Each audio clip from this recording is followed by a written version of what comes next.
Unang-una po, lagi naman din po nagkakaroon ng pagmi-meeting ang BSP at ang Pangulo. At para po dyan, ang tugon po ng palasyo, ang pagtaas ng piso kontra dolyar kamakailan ay dulot ng mga pandaigdigan at lokal na mga kaganapan.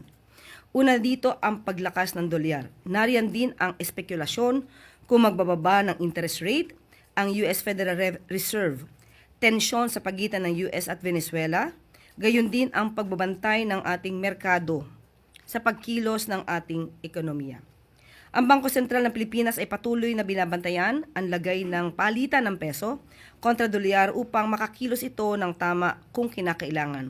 Sa ngayon, kampante ang ating central bank na hindi pa sila dapat magkaroon ng intervention.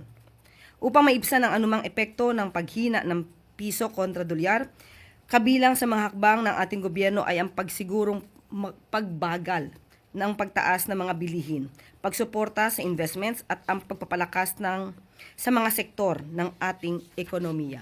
At tandaan natin na nabanggit din po na isa sa mga naging reason dito ay ang patuloy na pagpapaimbestiga ng mga maanumalyang flood control projects. Nakakaapekto po ito at daraanan po talaga ang sitwasyon na ito.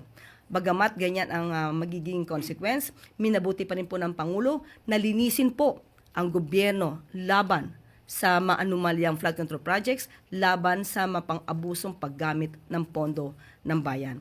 At kung hindi po gagawin ito ng Pangulo, hindi po siguro masisimulan na iba.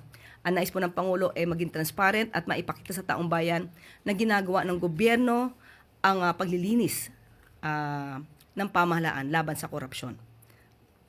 Follow up lang po, kung sakali po na meron ng mga makulong like yung mga malalaking personality na involved, tingin nyo po ay makakatulong to para bumalik po sa normal or bumaba or tumaas na ulit yung halaga po ng piso?